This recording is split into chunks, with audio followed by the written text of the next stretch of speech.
నమస్తే అందరికీ. తెలంగాణ రాష్ట్రంలో జర్నలిజం పేరు మీద కొంతమంది బీఆర్ఎస్ పార్టీకి సంబంధించినటువంటి చెంచాగాళ్ళు, బ్రోకర్ గాళ్ళు, కల్వకుంట్ల చంద్రశేఖరరావు కుటుంబం ఇచ్చేటటువంటి కొన్ని కోట్ల రూపాయలు తీసుకొని కాంగ్రెస్ పార్టీ మీద, ముఖ్యమంత్రి రేవంత్ రెడ్డి గారి మీద వ్యక్తిగతంగా విపరీతమైనటువంటి దూషణలు చేస్తూ అసలు జర్నలిజానికే ఒక కలంకం తీసుకొచ్చి పెడుతున్నారు ఈరోజు. మరి ముఖ్యంగా మనం చూసుకున్నట్లయితే ఈ విషయం మీద నిన్న ముఖ్యమంత్రి గారు అసెంబ్లీలో చాలా ఆవేదనతోని మాట్లాడడం జరిగింది. మరి జర్నలిజం అంటే ఒకప్పుడు విలువలతో కూడినటువంటి జర్నలిజం ఉండేది. ఏదైనా ఇష్యూల బేస్ మీద జర్నలిస్టులు అనేక సమస్యలను ప్రభుత్వాల దృష్టికి తీసుకొని వచ్చేటివి, తగిన సలహాలు ఇచ్చేటివి, సూచనలు ఇచ్చేటివి. కానీ రాను రాను కల్వకుంట్ల చంద్రశేఖరరావు కుటుంబం 10 సంవత్సరాలు ఈ రాష్ట్రాన్ని 6-7 లక్షల కోట్ల అప్పు చేసి కుప్పలు చేసి అధికారం కోల్పోయిన తర్వాత పిచ్చెక్కి వాళ్ళ దగ్గర ఉన్నటువంటి కొన్ని కోట్ల రూపాయలని ప్రతి నెల ఈ కొన్ని ట్యూబ్ ఛానళ్ళు కావచ్చు, ట్విట్టర్ అకౌంట్లు కావచ్చు, యూట్యూబ్లు, ట్విట్టర్లు, ఫేస్బుక్లు, కొన్ని ఛానళ్ళని మెయింటైన్ చేసుకుంటా 24 గంటలు ప్రభుత్వం మీద దుమ్మెత్తి పోసుకుంటా స్వయంగా ముఖ్యమంత్రి రేవంత్ రెడ్డి గారి కుటుంబ సభ్యుల మీద అనిశ్చిత వ్యాఖ్యలు చేయించుకుంటా శునకానందం పొందే ప్రయత్నం చేస్తున్నారు. నిజంగా మాకు కూడా కొన్ని వీడియోలు చూస్తే చాలా బాధ అనిపించింది. అరే, కొత్తగా గవర్నమెంట్ వచ్చింది, ప్రభుత్వం ఏర్పడి 1 సంవత్సరంన్నర కూడా గడవలేదు, అందుట్లో 2 ఎన్నికలు వచ్చినాయి, ఎన్నికల కోడే 1 సంవత్సరము 6-7 నెలలు పోయింది, దగ్గర దగ్గర 1 సంవత్సరం ఇవే పోయినాయి. దీనికి తోడు ఈ కల్వకుంట్ల కాలకేయులు చేసినటువంటి వాళ్ళు చేసిన 7 లక్షల కోట్ల రూపాయలకు ప్రతి నెల 6.5 వేల కోట్ల రూపాయలు వడ్డీ కోతున్నాయి. రోజు రోజుకు నిరుద్యోగం పెరిగిపోతున్నది. కొత్తగా కాంగ్రెస్ పార్టీ అధికారంలోకి వచ్చిన తర్వాత 55,000 ఉద్యోగాలు ఇవ్వడం జరిగింది. ఇట్లా వాళ్ళు చేసినటువంటి విధ్వంసాన్ని ఒకటిగా సరిదిద్దుకుంటా కొంత తెలంగాణ రాష్ట్రాన్ని అభివృద్ధి వైపు అడుగులేస్తూ ముందుకెళ్తున్నాయి. మరి ఈ దొంగలు వాళ్ళు చేసుకున్నటువంటి కొన్ని కోట్ల రూపాయలను అడ్డం పెట్టుకొని మనం ఒకసారి గమనించినట్లయితే 10 ఏళ్ళు దోసుకున్న సొమ్ముతో పింకీలను ఈ రకంగా మేపుతున్నారంట వీళ్ళు. నేను ఇంతకు ముందు కూడా ఈ వీడియో చూపించిన కొన్ని కోట్ల రూపాయలు వాళ్ళ బీఆర్ఎస్ పార్టీలో మనం అధికారిక లెక్కల ప్రకారమే దాదాపు 1700 కోట్ల రూపాయలు ఈ దొంగల అకౌంట్లు ఉన్నాయి. ఈ దేశంలో ఒక బీజేపీ పార్టీ తర్వాత వాళ్ళ దగ్గర 7,000 కోట్ల రూపాయల అకౌంట్లు ఉంటాయి, వీళ్ళ దగ్గర 1,700 కోట్ల రూపాయలు వీళ్ళ అకౌంట్లు ఉన్నాయి. అంటే ఈ దేశంలో అత్యధిక ధనిక పార్టీల్లో ఒక ప్రాంతీయ పార్టీ 2వ స్థానంలో ఉన్నది. ఈ పైసలతోని ఈ దొంగలు ఇట్లా కొన్ని వందల ఛానళ్ళని ఫేక్ అకౌంట్లు క్రియేట్ చేసి దుబాయ్ నుంచి, మలేషియా నుంచి, సింగపూర్ నుంచి, అమెరికా నుంచి ఈ దొంగల్ని అంతా మేపుకుంటా, సరే వీళ్ళ కొంతమందికి సినిమా వాళ్ళతోని కూడా మంచి పరిచయాలు ఉన్నాయి కాబట్టి ఆ సినిమా వాళ్ళతోని కూడా ములాఖాత్ అయి ఆ కృష్ణానగర్ రోడ్డు మీద ఉండేటటువంటి అడ్డా కూలీలకు పట్టుకొచ్చి వాళ్ళని తీసుకొని వచ్చి వాళ్ళకే ఒక స్క్రిప్ట్ ఇచ్చి వాళ్ళ ద్వారానే ముఖ్యమంత్రి మీద, ఈ ప్రభుత్వం మీద నోటికి ఎంత వస్తే అంత తిట్టి వాళ్ళ సోషల్ మీడియా ప్లాట్ఫారాల మీదనే వాటిని ప్రచారం చేసి శునకానందం పొందుతున్నారు ఈ దొంగలంతా కలిసి. కొంతమంది అమ్మాయిలను అడ్డం పెట్టుకొని మరి వాళ్ళ అమ్మాయిలో వాళ్ళు జర్నలిజం చేస్తున్నారో ఇంకేమన్నా కల్వకుంట్ల కుటుంబానికి ఊడిగం చేస్తున్నారో మాకైతే అర్థం అవుతలేదు. కానీ అసలు సభ్య సమాజం తలదించుకునే విధంగా వాళ్ళు వ్యాఖ్యలు చేస్తుంటే కూడా శునకానం పొందుకుంటా వాటిని తీసుకొని వచ్చి ట్విట్టర్ అకౌంట్లల్లో వాళ్ళు పోస్టులు చేస్తున్నారంటే ఎంత సిగ్గుమాలిన చర్య. ఆమె ఎవరో మహా పెద్ద, ఇక మరి ఆమెను ఏ రకంగా సంబోధించాలో తెలియదు కానీ రేవతి అంట.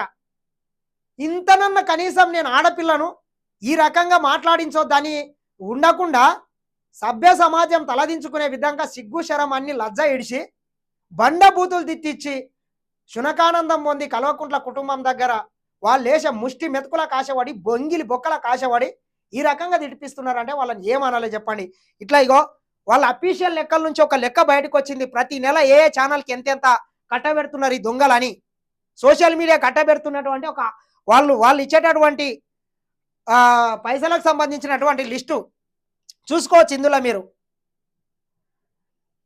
తెలుగు స్క్రైబ్ కావచ్చు, తెలంగాణ విత్ కేసీఆర్ కావచ్చు, నల్లబాల్ కావచ్చు, జర్నలిస్ట్ విజయారెడ్డి కావచ్చు, జర్నలిస్ట్ శంకర్ కావచ్చు, మిర్రర్ టీవీ కావచ్చు, ధరణి కావచ్చు, శ్రీధర్ కావచ్చు, ఉత్తమ్ అనేటటువంటి పేజీ కావచ్చు, భారత రాష్ట్ర సమాచారం అని ఒక పేజీ కావచ్చు, బీఆర్ఎస్ వారియర్ అనేటటువంటిది ఒకటి కావచ్చు, బీఆర్ఎస్ సైన్యం అనేటటువంటిది ఒకటి కావచ్చు, రవితేజ, ఇంకా ఇవి కాకుండా యూట్యూబ్ ఛానళ్లకు కొన్ని కోట్ల రూపాయలను వీళ్ళు ప్రతి నెల వాళ్ళ పార్టీ అకౌంట్ల నుంచి ఫండింగ్ ఇచ్చి వీళ్ళు ఏం లేదు, ఎంతసేపు ముఖ్యమంత్రిని తిట్టించాలి, శునకానందం పొందే ప్రయత్నం చేయలే. వీళ్ళు పొద్దుగాల లేచి బీఆర్ఎస్ ఆఫీస్కి పోతారంట. బీఆర్ఎస్ ఆఫీస్కి పోయి కొంతమంది కృష్ణానగర్ నుంచి కూలి మీదకి వెళ్ళి అడ్డా కూలీని పట్టుకొని వచ్చి వాళ్ళకు ఒక ట్రైన్ ఇచ్చి ఎన్ని బూతులు తింటే అన్ని తిడితే ముఖ్యమంత్రిని అన్ని వేయాలంట. ఈ రకంగా ప్యాకేజీలు ఇచ్చి బండ బూతులు. సరే ఆయన ముఖ్యమంత్రి ఉన్నాడు కాబట్టి కొన్ని ఆయన తిట్టినరంటే ఉండొచ్చు, కానీ వాళ్ళ కుటుంబ సభ్యుల మీద కూడా ఇటువంటి ఒక దౌర్భాగ్యమైనటువంటి భాష వాళ్ళు వాడుతున్నారంటే ఇది ఎక్కడ పోతుంది? అసలు ఏంది ఈ పరాకాష్ట? ఏంది? మీ అధికారం పోయిందని మీరు చేసినటువంటి లంగ పనులు, దొంగ పనులు, సారా దందాలు, లిక్కర్ దందాలు, మీరు చేసినటువంటి ఈ formula case, Kaleshwaram case, phone tapping case, ఇన్ని వేల కోట్లు దోసుకున్నటువంటి ఈ సొమ్ము ఇవన్నీ బయటకు వస్తాయని చెప్పి పొద్దుగా లేస్తే తెల్లారితే మీ తప్పులని కప్పిపుచ్చుకోవడానికి ఇట్లా ముఖ్యమంత్రి మీద, కాంగ్రెస్ పార్టీ ప్రభుత్వం మీద కారు కూతలు కూయిస్తున్నారు ఈ చిల్లర నా కొడుకులు. ఇక చూడండి, ఈమె పాపం ఏం తెలియదు ఆమెకు. ఇట్లా ఇగో టీ న్యూస్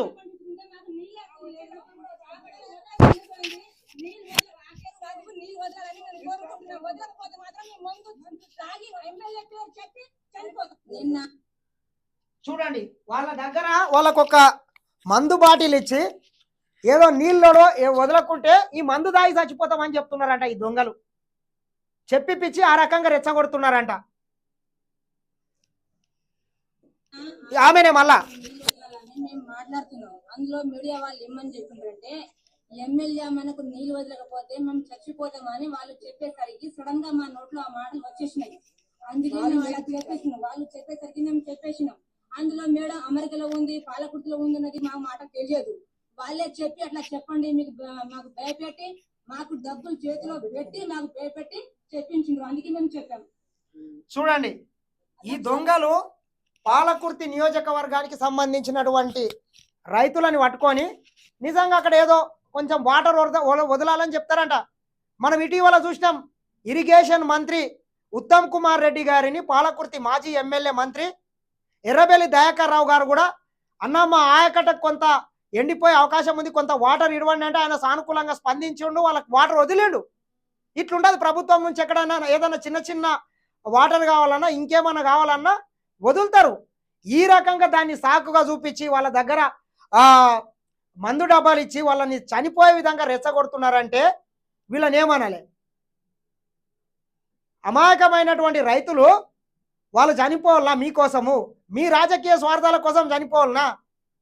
ఆ ప్రయోగం ఏంటే కల్వకుంట్ల డ్రామారావు, నీవు చేసేటివి మొత్తం డ్రామాలే. నీవు చేసేటటువంటి ఈ మందు డబ్బా ఏందో మీ కుటుంబ సభ్యులకు ఇవ్వచ్చు కదా. మీ కుటుంబ సభ్యులు ఇంత కష్టాలు ఉన్నారు, 6 నెలలు పోయి ఢిల్లీలో TR జైల్లో చిప్పకూడు తిన్నారు. వాళ్ళకో మందు డబ్బా ఇచ్చి ఆ కేంద్ర ప్రభుత్వాన్ని బెదిరియమని ఎందుకు చెప్పలేదు? నన్ను కూడా అరెస్ట్ చేస్తే లిక్కర్ కేసులా నేను ఈ మందు తాగుతాను ఎందుకు బ్లాక్మెయిల్ చేయలేదు? నన్ను కూడా కాళేశ్వరం కేసులో అరెస్ట్ చేస్తే నేను మందు తాగుతా లేకపోతే సారా తాగుతాను మీ అప్పెందుకు అనలేదు? హరీష్ రావు ఎందుకు అనలేదు? ఈ ఫార్ములా కేసులో నన్ను అరెస్ట్ చేస్తే నేను ఆత్మహత్య చేసుకుంటాను నీవెందుకు అనలేదు? అంటే మీ రాజకీయ స్వార్థం కోసం మీ ఇంటిల్లిపాది మంచిగా ఉండాలి, మా అమాయకమైనటువంటి ప్రజలు మందులు దాగి ఆత్మహత్యలు చేసుకోవాలన్నా? ఇటువంటి లంగా రాజకీయాలు, ఇటువంటి దుష్ప్రచారాలు, ఇటువంటి లంగా పోకడలు బంద్ చేస్తే బాగుంటుంది. డ్రామారావు, నీ డ్రామాలు ఆపు ఇక్కడన్నా.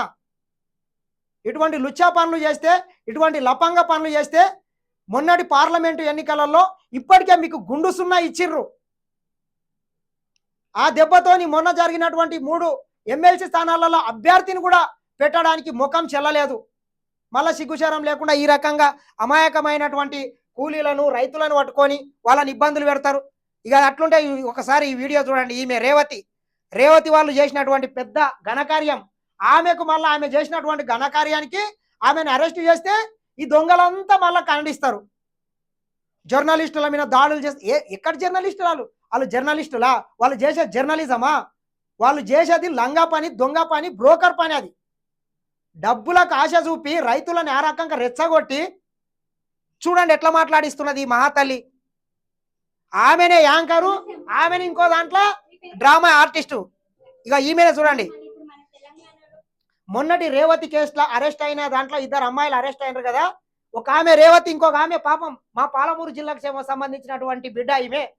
ఈమెకు కూడా పైసలు ఇచ్చి ఈమె ఈరోజు చంద్రపల్లి జైలు చిప్పకూడు తినే పరిస్థితి తీసుకొచ్చారు మిమ్మల్ని నమ్ముకుంటే. చూడండి ఈమె ఇక్కడనేమో యాంకరు, ఇక్కడనేమో పబ్లిక్ అంట, పబ్లిక్ టాకు. సో ఇన్ని రోజులు ఇన్ని సంవత్సరాలు 10 సంవత్సరాలు కేసీఆర్ గారి పరిపాలన చూసినారు. ఒకవేళ ఈసారి కేసీఆర్ కాకుండా కేసీఆర్ వాళ్ళ కొడుకు కేటీఆర్ గారు కేటీఆర్ రావాలంట. మళ్ళీ బీఆర్ఎస్ గెలుచుంటే బాగుండేదా, కాంగ్రెస్ వచ్చినందుకు బాగుంది? ఆఫ్ కోర్స్ బీఆర్ఎస్ గెలిస్తేనే బాగుంటుంది. ఎందుకు అంటే మనము ఎంత కొట్లాడి తెచ్చుకున్న తెలంగాణ మనం కాంగ్రెస్ ఇచ్చినందుకు చాలా బాధగా ఉంది. సేమ్ టైమ్ సీఎం కేసీఆర్ కాకుండా మీరు ఆ రోజు చూసే ఉంటారు వీడియోస్ కంటే సోషల్ మీడియాలో కేటీఆర్ గారు ఆడపిల్లలని అడ్డం పెట్టుకొని ఈ రకంగా మాట్లాడడానికి ఇట్లుంటది అమ్మలతోని. ఈమెనే బండ బూతులు తిట్టించి ఈ రోజు చూడండి ఇందాక మాట్లాడిన ఆమెనే ఎట్లా మాట్లాడిస్తున్నాడు. ఈ రకంగా సిగ్గుశరం లేకుండా ముఖ్యమంత్రిని చూపిస్తుంది. చూడండి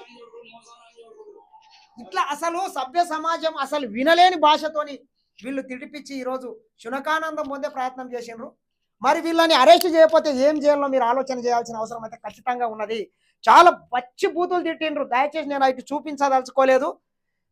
ఈ విషయం మీద నిన్న ముఖ్యమంత్రి గారు కూడా చాలా సీరియస్గా అసలు రేవంత్ అన్న ఈ ఫస్ట్ టైం అనుకుంటా అంత ఆవేశభరితంగా అంత ఆవేదన భరితంగా మాట్లాడడం కూడా. తనదైన రీతిలో అసెంబ్లీలో సీఎం ప్రసంగం, మాస్ వార్నింగ్, క్లాస్గా క్లారిటీ, బీఆర్ఎస్ బూతుల భాగోతం బట్టబయలంట, కేసీఆర్ తీరును ఎండగట్టిన వైనం, రేవంత్ ఉగ్రరూపం తట్టుకోలేక జారుకున్న బీఆర్ఎస్, 2 గంటల 45 నిమిషాల పాటు సుదీర్ఘంగా ప్రసంగించిన సీఎం. ఏదైతే ముఖ్యమంత్రి రేవంత్ రెడ్డి గారు 10 సంవత్సరాల తెలంగాణ విధ్వంసాన్ని మేము వచ్చిన తర్వాత ఏ రకంగా దాన్ని పునర్నిర్మిస్తున్నామనే విషయం మీద సుదీర్ఘంగా దాదాపు 2 గంటల 40 నిమిషాలు మాట్లాడితే వీళ్ళ బండారం బయటపడుతుంది, వీళ్ళ టప్పకన కళ్ళు అవుతుంది, వీళ్ళు చేసినటువంటి లంగ పనులు దొంగ పనులు అన్నీ బయటికి వస్తాయి తెలంగాణ సమాజం ముందు, మేము ఒక విలన్లుగా మిగిలిపోతామని చెప్పి సభ నుంచి సిగ్గుశరం లేకుండా వాకౌట్ చేసిండ్రు సన్నాసులు.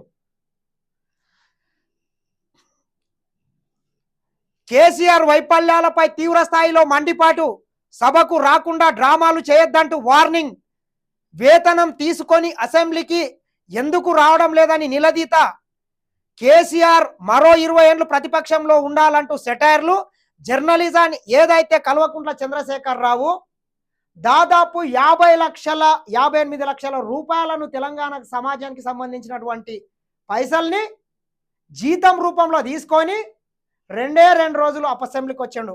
అది కూడా అర్ధగంట పావు గంట కూర్చొని వెళ్ళిపోయాడు. ఇట్లుంటుంది ఇల్లది. ప్రతిపక్ష హోదా ఇస్తే ప్రభుత్వానికి సలహాలు సూచనలు ఏమన్నా సభలో వచ్చి ఇండ్రంటే సభలోకి వెళ్ళి బయటికి పోయి ఈ జర్నలిస్టుల పేర్లతో బ్రోకర్ గాలని సినిమా వాళ్ళని తీసుకొని వచ్చి ఆర్టిస్టులను తీసుకొని వచ్చి ప్రభుత్వం మీద కారు కూతలు గురించే ప్రయత్నం చేపిస్తున్నారు.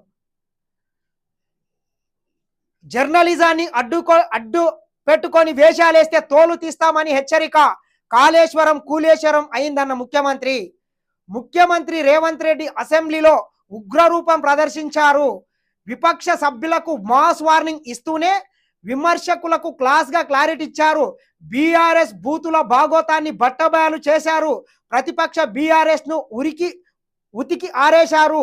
రొటీన్ కి భిన్నంగా ముఖ్యమంత్రి రేవంత్ పొలిటికల్ లైన్ ఎత్తుకొని అసెంబ్లీలో బీఆర్ఎస్ వైఫల్యాలను పూసగుట్టించినట్టు వివరించారు. రాజకీయపరమైన అంశాలను ప్రస్తావిస్తూ ప్రతిపక్షం తీరును, కేసీఆర్ వ్యవహార శైలిని తీవ్ర స్థాయిలో తూర్పాలబట్టారు. పదునైన విమర్శలతో బీఆర్ఎస్ వ్యవహార శైలిని తప్పుపట్టారు. సీఎంఓ కార్యాలయం సిద్ధం చేసిన నిజంగా ముఖ్యమంత్రి గారు అసలు ఒక అద్భుతమైనటువంటి ప్రసంగం అయితే నిన్న చేశారు. అసలు తెలంగాణ చరిత్రలోనే అసలు ఇంత సుదీర్ఘంగా ఇంత క్లారిటీతోని అసలు తెలంగాణకు సంబంధించినటువంటి ఆర్థిక పరిస్థితి కావచ్చు, అసలు మొత్తం ప్రతి విషయాన్ని పూసగుచ్చినట్టు చిన్న పిల్లగానికి కూడా అర్థమయ్యే విధంగా ముఖ్యమంత్రి గారు నిన్న ప్రసంగించారు. ప్రసంగాన్ని కాకుండా రేవంత్ రెడ్డి విపక్షంపై విరుచుకపడ్డారు. గత 14 నెలలుగా ప్రజాప్రభుత్వం చేపట్టిన అభివృద్ధి సంక్షేమ పథకాలను వివరిస్తూనే బీఆర్ఎస్ విమర్శలకు ఘాటుగా సమాధానం చెప్పారు. జీతం తీసుకుంటారు, సభకు రారా? తాము అధికారంలోకి వచ్చాక ప్రతిపక్ష నేత కేసీఆర్ అసెంబ్లీకి ముఖం చాటేశాడని సీఎం తీవ్రంగా తప్పుపట్టారు. ఇప్పటి వరకు కేసీఆర్ అసెంబ్లీ నుంచి 57,84,000 ప్రజాధనాన్ని జీతంగా తీసుకున్నారని వెల్లడించారు. ఇలా వేతనం తీసుకుంటూ సభకు రాకపోవడం ఏం సాంప్రదాయమో చెప్పాలని నిలదీశారు. సీనియర్ నేతగా తన అనుభవాన్ని తమకు సలహాలు సూచనల రూపంలో అందిస్తారని ఆశపడ్డానని అంటూనే కేసీఆర్ను అసెంబ్లీకి రావాలని మరోసారి తమరు కోరాలంటూ స్పీకర్కు ముఖ్యమంత్రి విజ్ఞప్తి చేశారు. ఇట్లా చాలా సుదీర్ఘంగా అసలు అనేక విషయాల మీద, కాళేశ్వరం విషయం మీద కావచ్చు, కృష్ణానదికి సంబంధించినటువంటి జలాల మీద కావచ్చు, ఈ రాష్ట్రంకి సంబంధించినటువంటి ఆర్థిక విషయాల మీద కావచ్చు, అనేక విషయాల మీద, ఉద్యోగ నిరుద్యోగ విషయాల మీద కావచ్చు, అనేక విషయాల మీద ముఖ్యమంత్రి అయితే సుదీర్ఘంగా నిన్న ప్రసంగించారు. అదేవిధంగా ముఖ్యంగా నేను ఈ వీడియో చేయడానికి కూడా కారణం, ఈ జర్నలిజం అనేటటువంటిది ఏదైతుందో ఈ బ్రోకరిజం చేసుకుంటా చాలా మంది చేసినటువంటి దాని మీద కూడా ఆయన చాలా ఆవేదన భరితంగా మాట్లాడిండు. ప్రసంగం అంతా పొలిటికల్ అంశాల చుట్టూ తిప్పిన రేవంత్ రెడ్డి చివరలో మాత్రం కొంత ఉద్వేగానికి లోనయ్యారు. ఇటీవల ఓ యూట్యూబర్ వివాదాన్ని ప్రస్తావిస్తూ జర్నలిజం పేరుతో వెర్రి వేషాలేస్తే సహించేది లేదంటూ తీవ్రంగా హెచ్చరించారు. తనపై రాజకీయంగా విమర్శలు చేస్తే సహిస్తామని, కానీ వ్యక్తిగతంగా కుటుంబాల జోలికి వస్తే మాత్రం తాము తీవ్రంగా తీసుకుంటామని, బజార్లో బట్టలు ఉడదీస్తామని, తోలు తీస్తామని తీవ్ర స్వరంతో హెచ్చరించారు. అసలైన జర్నలిస్టులు ఎవరో తేల్చాలని, అందుకు సంఘాలు చొరవ తీసుకోవాలని, ఆ మేరకు తాము మంత్రులు కూడా రంగంలోకి దిగుతామని తెలిపారు.